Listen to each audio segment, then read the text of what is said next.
Welcome to Whova's Event Insider Panel Discussion Series. My name's Marisa, and I'll be your host. Our Event Insider sessions offer great tips and insights from experienced event professionals on various topics in the event management industry.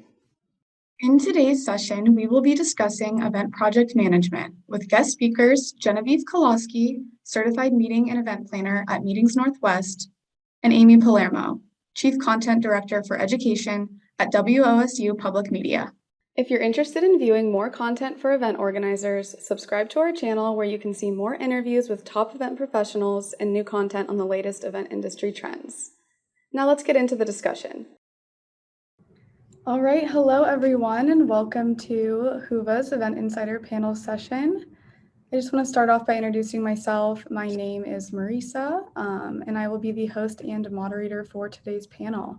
Prior to today's session, we did run 3 pre-session polls that many of you did respond to, and we did close those polls just before the start of today's session.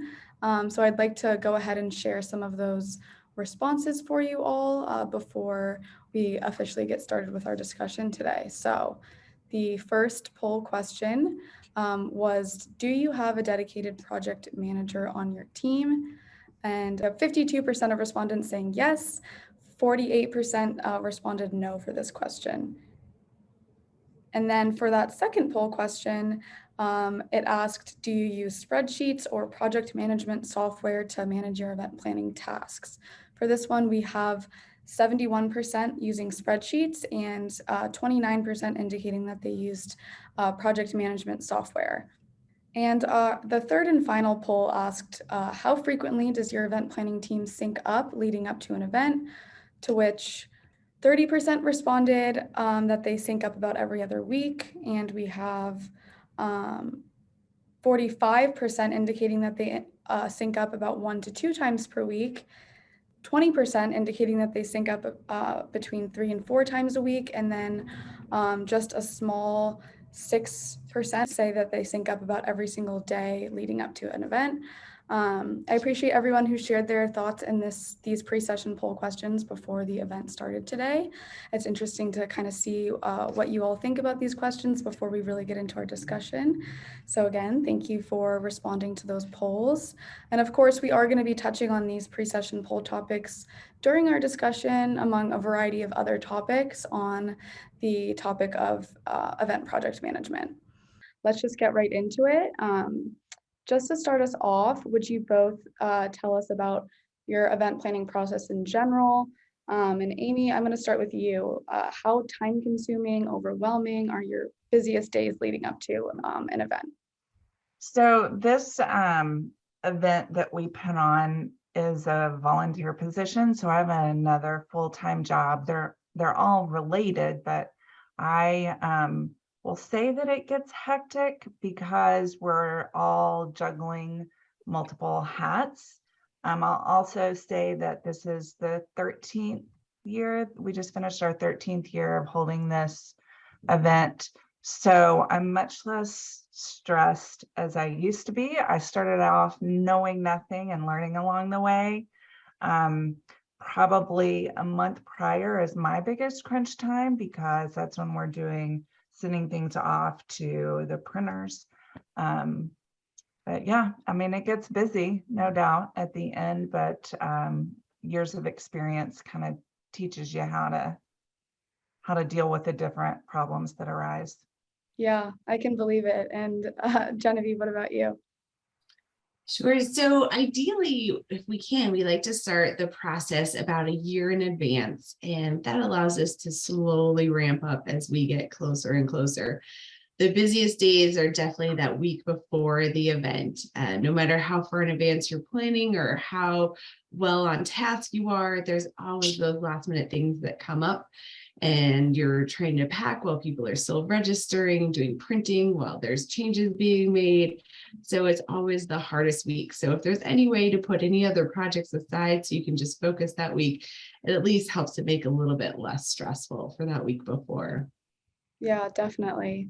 And I want to hear what you both think about project management for this. So do you both think that you need to have a designated project manager on your event team? Or is there another alternative team structure? What are your thoughts on this? And Genevieve, I'm going to turn back to you on this one. Sure. So I think it doesn't necessarily have to be a project manager, but there does need to be somebody who is overseeing the event as a whole. You kind of need that person who can look at the project and all the different pieces, make sure it's fitting together, that it all makes sense, and that it will come together well on site. So whether that's the event organizer looking at all the different pieces, or if you have the option of bringing in a project manager who can do that for you, either way, I think works fine. I would kill for a project manager. I wish it's just not in our cards. So the way we structure it, there's 5 different individuals from 5 different organizations that participate. And similar to Genevieve, we start, well, it's a year-round process. We finish the event, we debrief, we take a month off, and then we start planning for the next year.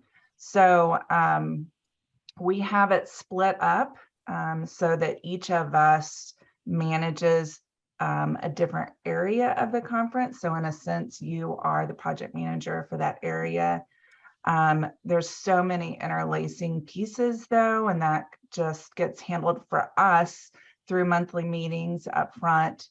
And we do use a project management tool, and it really it's aided in communication and making sure it's clear who's responsible for what when we're kind of tossing so many balls up in the air.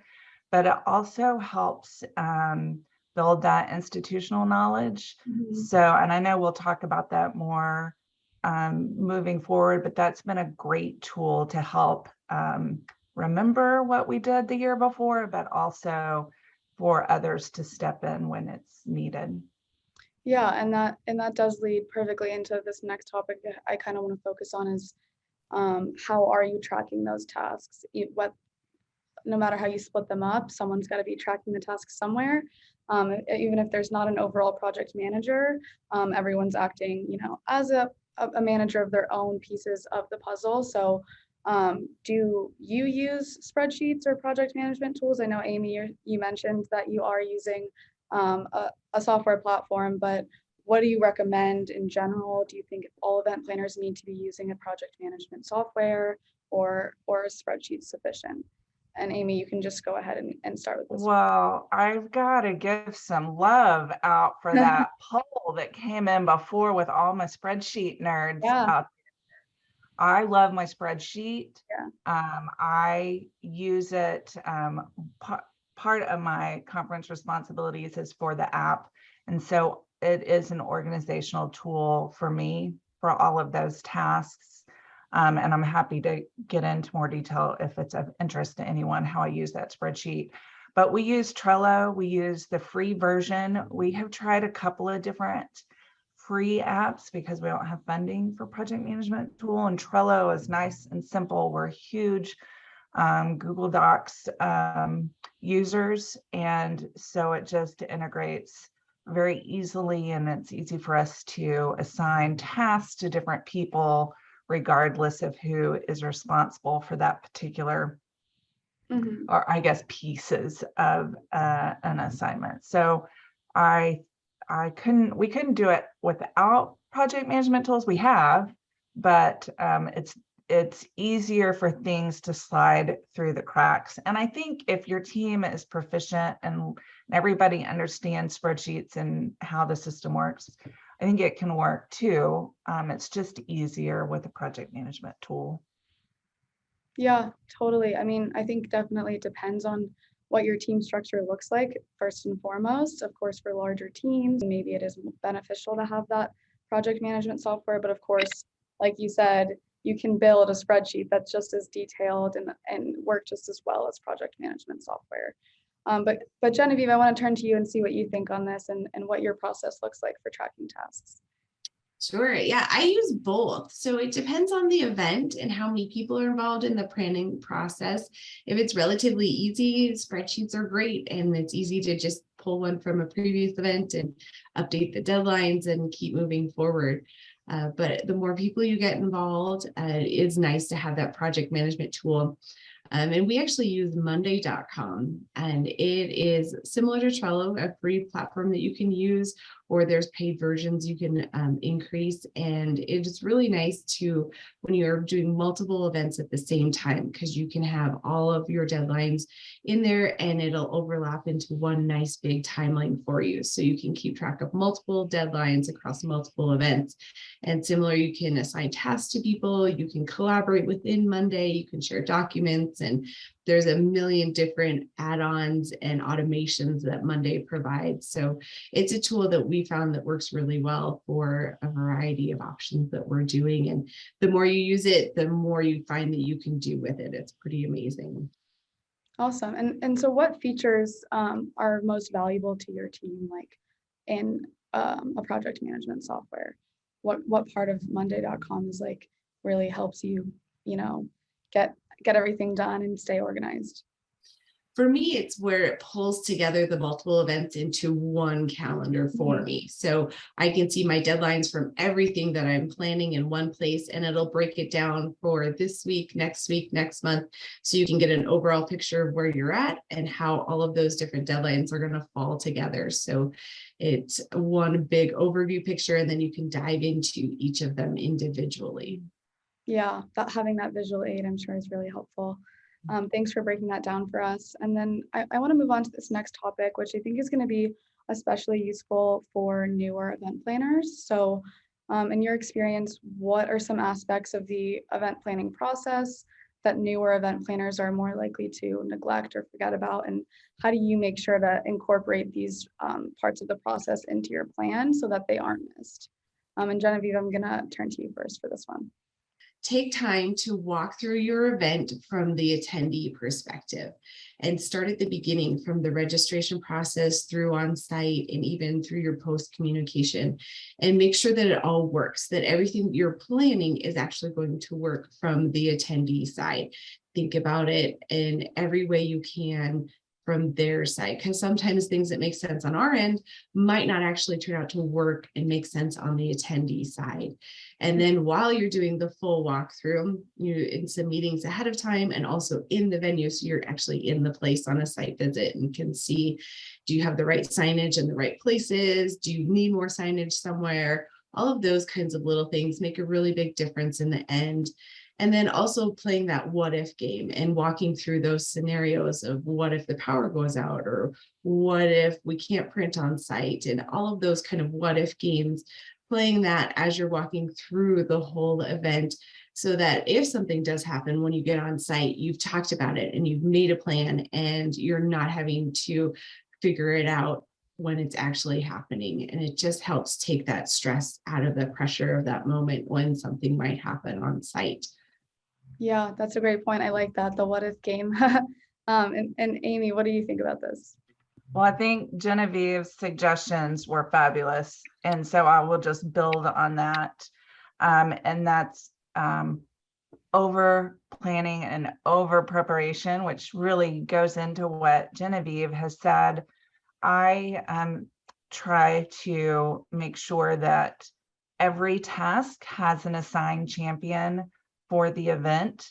So if something goes wrong in one area, they're not tied up holding down the registration for it if the internet needs to be attended to. And I think for a new event planner, no matter how much you prepare and plan and test, there's going to be a problem with the internet. And our conference relies on it. We're a Google conference. It's all about internet, and every forum that we've been in, we've been assured it's going to work. We have wonderful relationships with the teams. And every time there's some sort of hiccup that has to be addressed. So making sure whoever is, and this we've learned by experience, whoever is the facilities point, that they are not introducing the guest speaker when they need to be talking to the technical experts there on site to make sure internet's going. So Right. lots of issues with internet, because you haven't heard. Yeah, that's a good one. Everyone add it to your checklist now. Internet, internet, internet. Make sure you're doing those double checking.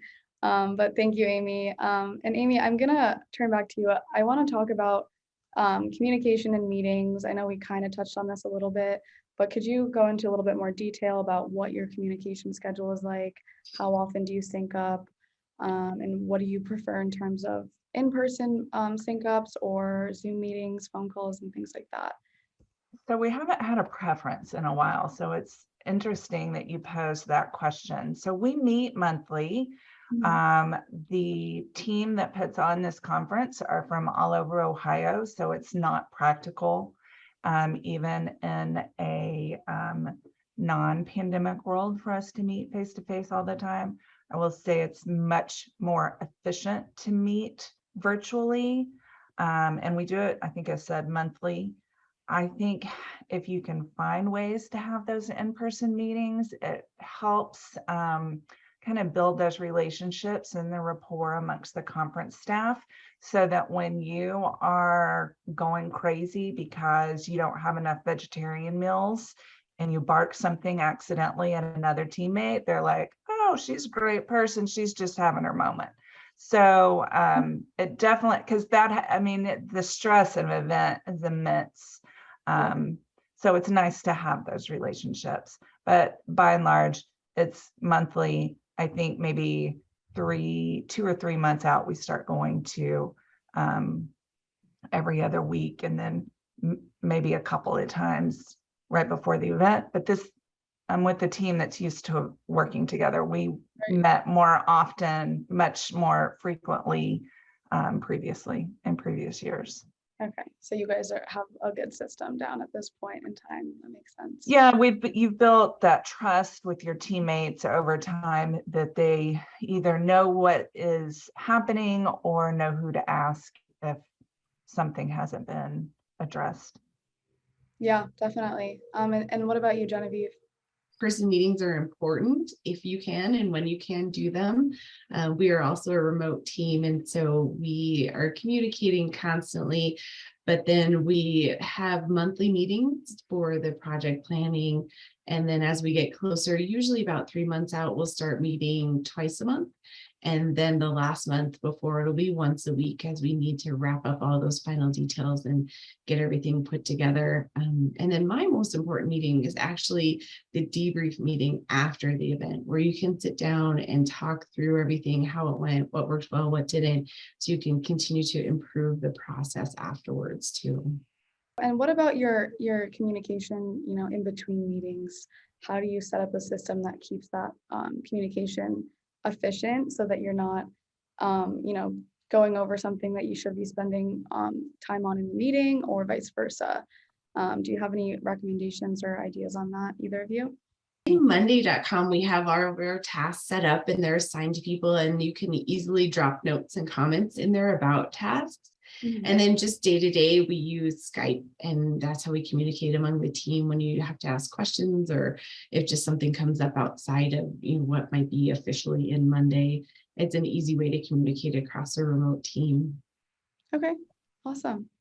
Yeah, and I just will follow up with Trello, and somebody asked before, it's Trello that we use. That's where having the project management software pays off in doing things that a spreadsheet isn't quite as effective, is in that communication that's a very specific and task oriented, and also tracking that communication. So if you need to refresh your memory or see the history of a task, it's very helpful. Yeah, that makes a lot of sense, and that definitely is one of those big benefits of having a software platform.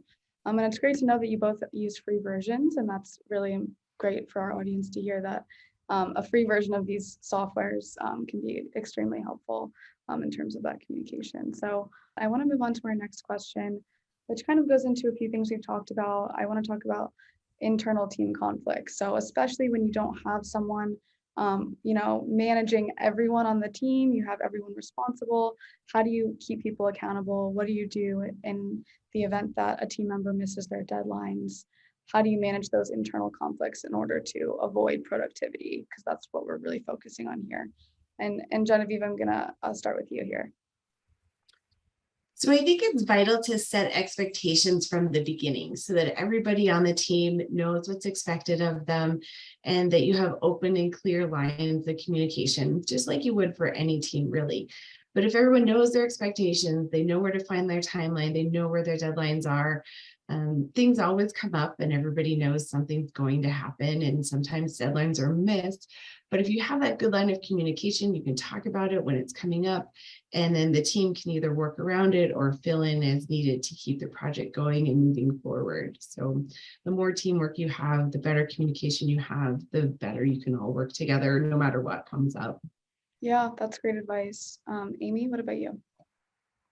I will say in my situation, we're all taking on additional responsibilities because we believe in this event, and everyone is, you have to have faith, trust in your teammates that they are doing their best. So Mhm. we miss deadlines all the time. I don't know that that's exactly what you want to hear because of that. And we just remind each other. And we're just like, hey, I need this. I need this list. Can't move to my next step until I have it from you. And then the other piece is you gotta let it go, because you're always going to have team members who are perfectionists and have a clear vision and prioritize certain things higher than others. And you just have to realize that, at least in my situation, you got to get the best you can, and otherwise you're going to end up doing it all. And it's too much to take on. So you have to have faith in your teammates to do the best that they can. Yeah, I like that it's all about that trust. And if everyone's missing deadlines, you have to just remind each other and take that reminder when it comes from someone else, and take it in stride and not dwell on anything that Yeah, happens. and it's a very creative process putting on an event, and so enjoy the collaborative moments and the input from others, because that's what makes your event the strongest. If you try doing anything in isolation, you're really missing an opportunity to strengthen your event or your conference. Yeah, that's a great point. Um, and then with that, do you have backup plans for every role or assignment within your team? And how do you prepare for unexpected changes, whether it's within your team or within the process? And Amy, I'm going to turn back to you. I'm not the right person to ask this. Did I mention we all volunteer?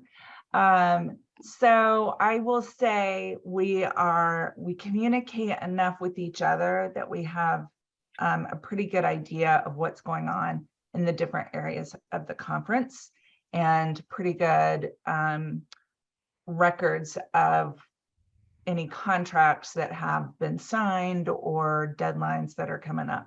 So we have had occasions when somebody has gotten ill or not been able to finish out a day of the conference because of other responsibilities. And you just step in and you make it happen, and you don't get too worked up about it. That's not good advice. I think it really goes back to what Genevieve was talking about before. When you plan, you think of all of the different scenarios and you've communicated those and addressed those within your team, then I won't ever say there's a good situation to have to take over for anyone, but it sure makes it a lot easier than if everyone was working in isolation. Right, having that understanding of what's going on in everyone else's sphere of this event, so that anyone can step in and help out if it's needed. That is great advice. And Genevieve, what are your thoughts? We are a pretty small team, so we don't have enough people to have backups either. But we do cross over on tasks quite a bit, and we try to learn, the specialties between our marketing guru and our registration building side. And so we can each do at least portions of each of the roles. So if we have to step in at some point, we can. So we just try to do some cross education and help each other out as much as we can, and just keep that communication line open so that we can do whatever the team needs whenever something might come up or might happen. Mm-hmm. And I know that you guys both have long-term experience doing this, so I want to talk about how the event formats have shifted over the past few years. Switching to virtual and hybrid and back to in-person and all in a cycle. So how has your project management, changed or adapted for in-person versus virtual and hybrid events over the past few years? Genevieve, do you want to go ahead and start on this one? So it has definitely been a new process for us in the last few years. Before, we generally just did in-person conferences.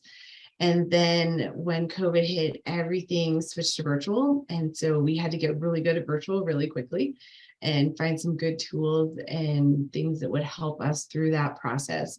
And now we are digging deep into the hybrid world, and it's definitely a whole other beast of its own.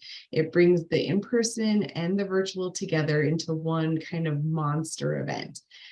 You have to plan both sides of it, the in-person event and the virtual event, and then figure out how to bring those two together in the best way possible so that both audiences have the best experience. So it's definitely no joke that I think hybrid is harder. It's just much more involved in like planning two different events, and then how do you bring those two different events together. So we've been using lots of different resources from different certification classes, education between community organizations, and building out those checklists and our timeline planning process, and creating a whole new game plan for that hybrid world. Yeah, I mean, it was a big undertaking, and it's impressive. Everyone I hear who has pulled off a successful hybrid event, but yeah, I can imagine that shift in the process. And Amy, what about you? So we started off in person and then went all online when the pandemic, I guess the second year of the pandemic. And for us, that means pre-recorded sessions. We did not do any live sessions. So we work with K-12 teachers, in which this has been a particularly hard time for them. And definitely can't, a lot don't have substitutes, can't get the time out of their building to attend, and would also make it hard for them to participate in live virtual sessions. So we went with the pre-recorded sessions and received wonderful feedback. So we did that the first year, and then this past year, May was our conference. And so we had hybrid, and it was all of our in-person presenters were required to submit a recorded version of their session so that our hybrid attendees could have a similar experience. And I think it was wonderful. I think it helped strengthen our in-person events and definitely gave a better experience for our hybrid. We learned a lot. We need to give a lot more attention to our virtual attendees, even with pre-recorded sessions, trying to work out some live events, some different contests for them. I feel like this is the new normal of the expectation in conferences for us in our world.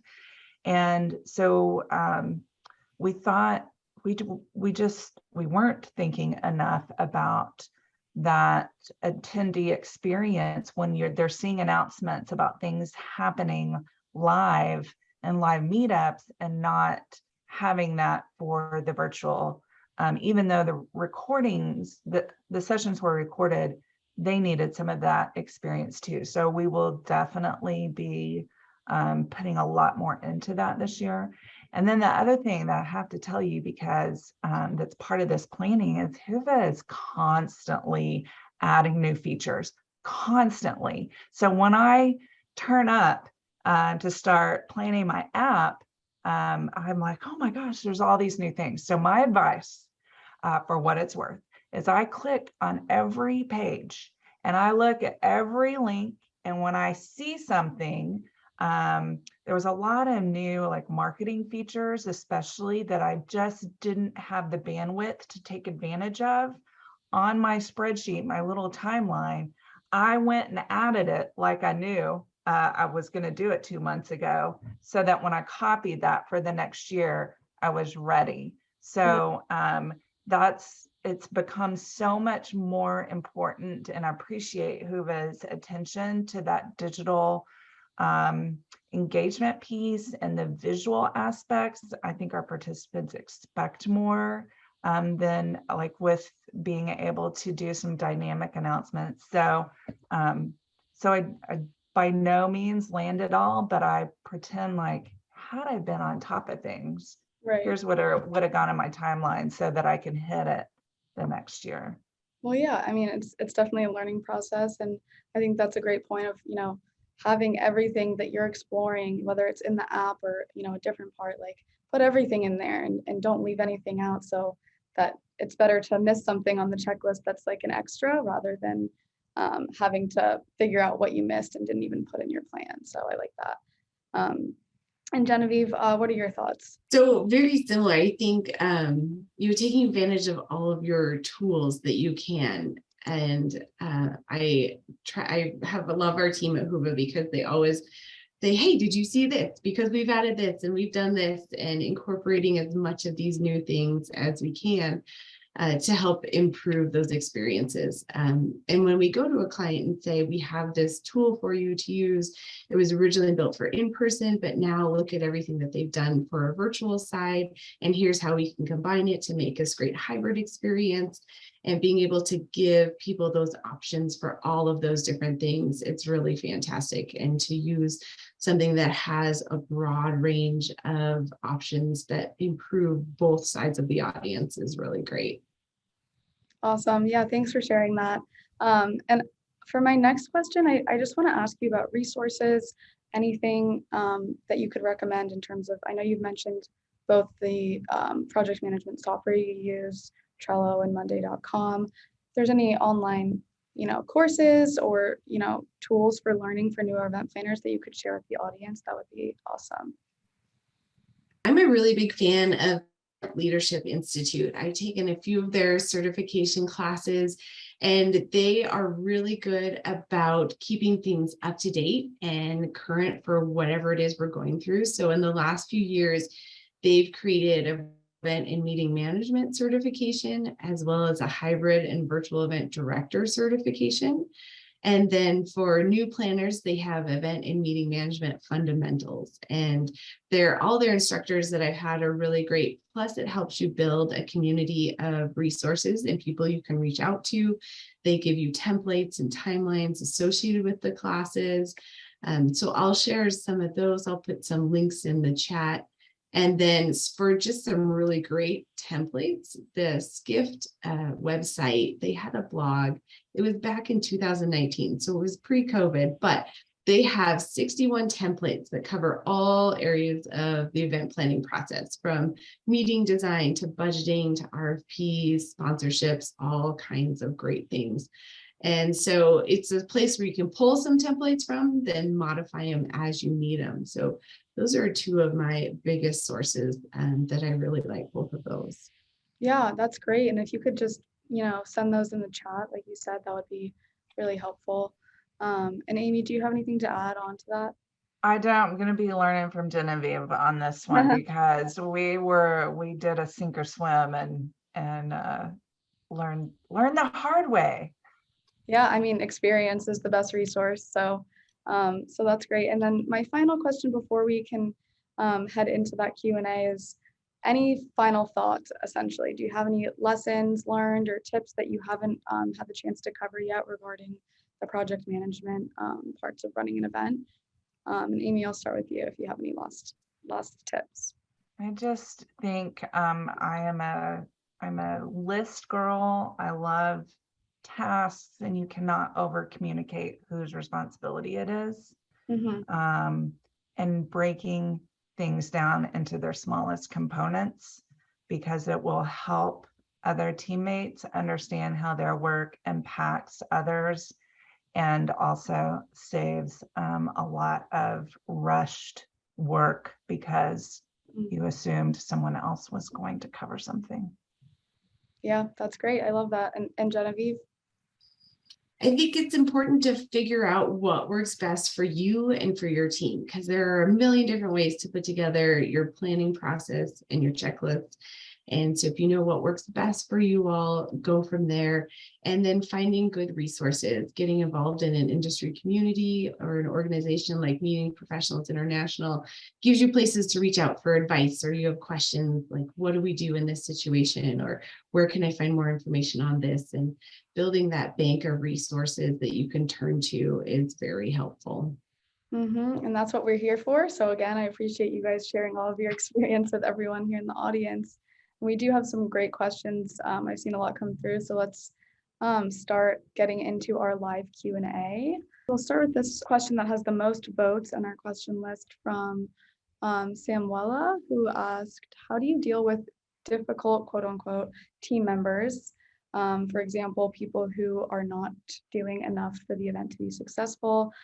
From what we've talked about today, it sounds like you all work on small teams and you have a lot of trust in your team members. But if you have any experience or anything that you could, respond to on this, that would be great. I don't know that I have much to add.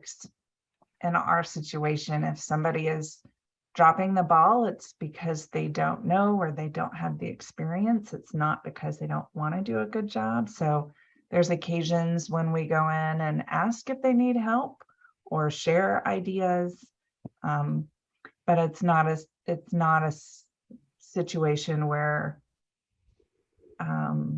there's any significant consequence to the individual. It's all just us wanting to keep our reputation for having a great event. Yeah. Genevieve, do you have any thoughts? We've worked with clients before where they've been assigned this job of planning their company's event, and sometimes that is really difficult. Might be something they've never done before, or something they're brand new to, or not in their skill house at all. So it's important to just have those communication lines open and be able to talk about it, ask what's going on, what can we do to help, how can we get through this? Do we need to find somebody else? It might come down to that point where it just is not going to be able to happen. And those are hard conversations to have, but in the end, you want to pull together the best event possible. And so you have to be able to talk about it and work through it to get to that event. Yeah, I mean, it just comes back to that open communication, finding out what the issue is if there is one, but also that communication is what builds the trust that avoids this issue of people having different levels of productivity. So thanks for touching on that. And then my next question here is from Anthony, who asked, how do you do your post-event debrief, and where and how do you record the feedback for next time? I think that's a good question. And I know you talked about this, Genevieve, so if you want to go ahead and maybe explain a little bit more. So we always send out those feedbacks after every event, and we like to pull together all of that information before we sit down so that we have our notes from the event, as well as the attendees, sponsors, exhibitors, all the feedback we can get. And then we look at everything overall. So I'm always taking notes throughout the planning process. And while I'm on site, I'll have just scratch paper wherever I can to keep taking notes as things are happening. So, because I'll never remember them later if I don't. So we'll sit down and we'll talk through, again, the whole event from the registration process all the way through to the end. We'll look at all the feedback that we've gotten and either update things in our checklist or make notes for next time, or look at the agenda, make notes on the agenda of what we want to change and tweak for the next conference. So it's one big team meeting that we pull together all that information and everything to walk through at the end one more time. And then based on what we talk about there, It'll either set up the timeline for the next event or some follow-ups and things that we might want to do with attendees or sponsors and exhibitors based on their feedback. And do you do this is it a priority to set this meeting up like as soon as possible after the event finishes? Or do you wait a week or so, or do you like to, keep it fresh in everyone's mind? What's your take on that?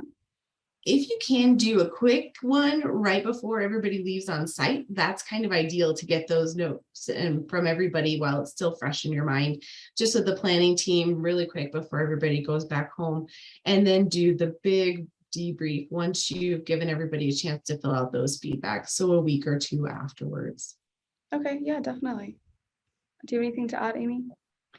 Our event is 2.5 days, and every year we say we're going to stay after and debrief right after the event, and every year we're exhausted. So I hope at some point we can set that expectation. We send out within a week, we send out all of the feedback to our presenters from the attendees. That also then helps in our debriefing when we hear what the attendees did or didn't like about the presentations. And then we also have a conference survey that we send out at the end. And actually it's in-app. It's a button in-app that's visible throughout the conference. It just says that it'll be available on a certain day. And we do lots of reminders within the app, announcements to get that done. And we try to do it 2 weeks out, but it has been a month, sometimes 2 months in past years. So it's just the best that we can. Yeah. All right, let's move on to this. Next question we have Judy, who asked, do you share your project plan and timeline to include milestones so that everyone can see the step goals? We're very transparent about everything. So it's one of the reasons we love Google Docs, and we have a very well organized folder so everybody can get in and see everything, and we keep detailed notes. We do not have milestones. We just meet monthly and report out on the different sections that how we have split up responsibilities. Sometimes I'll maintain 2 timelines. I'll have one for our planning team that has every single little task broken down on all of the pieces that we are handling. But then I might share a little bit lighter version of that with the client, because they don't need to know maybe this date we're going to print, this date we're going to do name tags, those kinds of little things.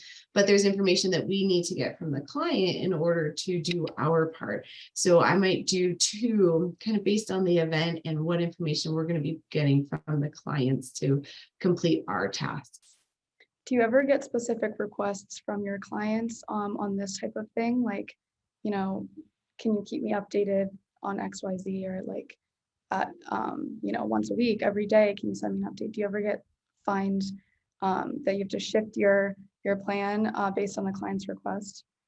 Sometimes we do, and there is an option in Monday to share out our timelines there with clients as well. So you can either invite them into everything there or do a separate spreadsheet based on what they're looking for.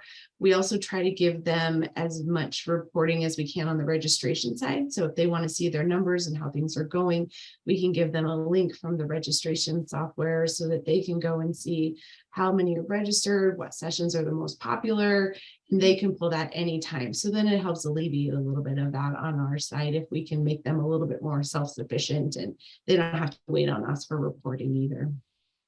Yeah, definitely. Thank you. Go on to the next question because it's something that has helped. I'm backing up to a question we talked about before with debriefing. I get a lot of informal feedback during the conference, and some of the other team members do as well that know who the conference team is. So we talked about being spreadsheet nerds previously. So I'm using Google Sheets because it's a Google conference and that's what we love.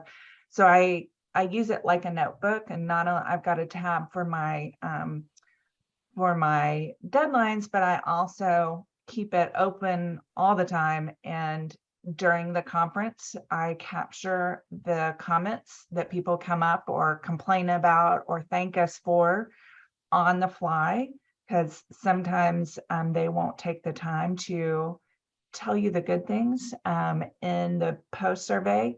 And so I try to keep those. And if you're not a Google person, there's plenty of great Microsoft organizational tools with notebooks, or you can even use Excel the same way with the different tabs to keep those thoughts all organized in one spot. Yeah, that's great. Thank you for adding that. I am going to move on to this next question, which is from Emily, who asked, what are best practices for choosing a project management tool efficiently? What are best practices for introducing all team members to the new system? So do either of you have any, experience from when you first started using this particular project management software? We've tried a couple of different options, and Trello was pretty easily adopted. It's a simple, straightforward. It can be very simple. And if you saw our first Trello board compared to what it's grown to, it's worlds of difference. I have another colleague that helps put on this conference, and she and I love lists. We love tasks. We want it all as detailed. And we found this wonderful free app, and it bombed with our project team because they do not share the same passion for trying new technologies and getting detailed. And actually, I would, depending on how big your team is, try a couple out, have a kind of a subcommittee, try them out and report back and give some ownership in that decision. So it's not just one person handing it down, because we won't switch now, but Monday.com sounds pretty cool. Yeah. Genevieve, what about you? How'd you guys land on Monday.com? We looked at a few, and it's hard because there's so much out there. There's so many options, and it's hard to figure out what to use. I really like looking at testimonials, so like listening to what Amy has to say or reading reviews. I think is the best way to at least narrow it down, and then find a few that you can do some tests with, do some demos. If you can get the team together and have the company give you a demo all together and figure out what pieces you like, what you don't like. Is there another one that has all the pieces? And just do a little bit of research before you jump in. But I think word of mouth is the best, because you can ask those nitty questions like, Amy, what exactly do you like best in Trello? And how do you do this piece? Those are the best way to really find something that'll work well. Yeah, definitely figuring out what it is you need from a project management software, and then also exploring it, doing a demo if you can, and actually visualizing what it's going to look like, trying it out before you really commit to it and make everyone start using it. So I like that advice. Yeah, I love technology. It's part of my job. We teach different technology. We've looked at different project management tools. You're going to find great things and things that don't work about every single one. So prioritize, look for those, and just don't wait to take that jump, or you'll be researching till the next event rolls around. There's a lot of options out there. Yeah, that's a great point too. You got to pick one at some point. You could research till the day you die. All right, so let's move on to this next question, which is from Kate, who asked, any tips on getting buy-in from your team to use project management software? Start with your champions. I mean, trying to go all in from the beginning is probably going to frustrate a lot of people. So I guess give them the grace to be frustrated and learn that software and work through it at their own speed, and don't make changes, which I've had to learn the hard way. I don't mind changing things. I enjoy the new challenge. Not everybody feels that way. If you have somebody who's been able to learn it enough to be able to show people how it will make their lives better and all the good things that'll come from it. Yeah. Having that champion, like Amy said, that's really important. If you can show them the benefit of what they're going to get out of it and how it's going to make everything better, it at least encourages people to then get on board. Yeah, That's great advice. that is great advice. And I have a question from Debbie who asked a specific question about both of the platforms, which is, does the management software Trello and Monday allow for assigning tasks with multiple people responsible, as well as one person assigned per task? So I guess there are different ways you can divide responsibility. Amy, why don't you share about Trello first? You can get very granular. You can have a task and then have multiple checklists within a task and have different folks assigned at different levels along that. And you can have multiples assigned to one task. You can break things up or combine them. I mean, there's just a lot of different ways. With the free version of Trello, though, it is all or nothing. So everyone has access, and you cannot give, at least I'm not aware of a way you can assign permissions. And Genevieve? Monday is similar. You can have overall tasks and then subtasks underneath each of them. You can have a primary person assigned to each task, and then you can assign supporting people. And so the owner of the board can be across any of those as a support person or a primary, or you can assign other people on either side of those roles. There's also a wide variety of columns you can add, and you can customize them for either different types of supporting roles or oversight, or lots and lots of different options. And then it does have those permissions that you can invite only certain peoples to certain boards or share outside of Monday as well. And then you can even integrate it into people's Google calendars, and the timelines and tasks will pop up in calendars there too. So there's a variety of ways of getting it either on people's calendars or assigned to tasks. I'm going to move down to this next question from Samantha, who asked, do you have any recommendations for managing up to 100 emails a day while also managing all the final details in the last 6 weeks before the event? Do your best. Don't give up. I don't know. I mean, email is the bane of my existence, and I wish that I had some great I don't read the junk. It just gets dumped. You got to prioritize. I set aside time. I only do email at certain times. I take breaks during the day. Research shows you cannot multitask efficiently. You can do it, but you can accomplish tasks better when done independently. So keep that in mind. And yeah, set some guidelines for you. I hate email. I would also add have an email for those questions, or have them forwarded to anyone who might have the capability to answer the question better. So have them forwarded. Maybe trade off who's answering the emails each week or each day, just to spread the love a little bit on those emails. I will say that dividing the conference for us up and having different people as leads in different areas helps reduce, at least specific to the event, so that you're only getting email that you are responsible for answering, so that you're not having to play the go-between. And then the other thing I say is put as much as possible in the app Q&A. We had crazy engagement this year in the Whova app, and we make as much as possible public. And there's just so much to do in there to get folks started. And the leaderboard is off the charts. The best thing in there. Our folks just couldn't wait to earn points for the mystery prize. Yeah, that's definitely the other part of it, is be clear with your instructions. Of course, you're never going to have an event where no one is asking questions.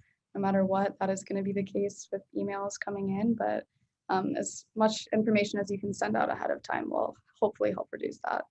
Genevieve, do you have anything you want to add on this one? I think we might have to wrap up in just a minute.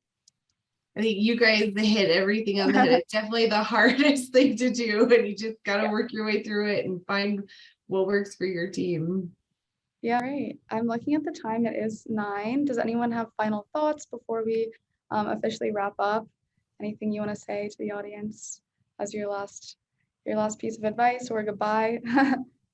I just love planning events, doing stuff for teachers, and appreciate whoever's supporting us all and producing a good app to make it a lot easier. Awesome. Thank you, Amy and Genevieve. I think the planning process is something that you will constantly be evolving the more you do it, and the more resources you can find to help you streamline and give you education on those processes, the easier it'll make it for you. But it is always exciting to be able to get on site and see everything that you've spent all those months planning come together, and it does make it all worthwhile despite the stress before and during. So enjoy the process as much as you can, and then just live it on site. Yeah, definitely. Well, we are just past the hour, which means it is time to officially wrap up. And Amy and Genevieve, I appreciate your final words, and I really can't thank you enough for joining the panel today and sharing all of your experience with our audience. And of course, I also want to thank all of our participants for joining the session today, for asking such great questions. It was really a pleasure to host everyone. Thank you all once again for joining, and have a great rest of your day. Thanks for watching. If you found this panel helpful, subscribe to our channel to find more videos just like this. You can check out the other topics we have featured in the Event Insider series and more content for event planners. See you next time.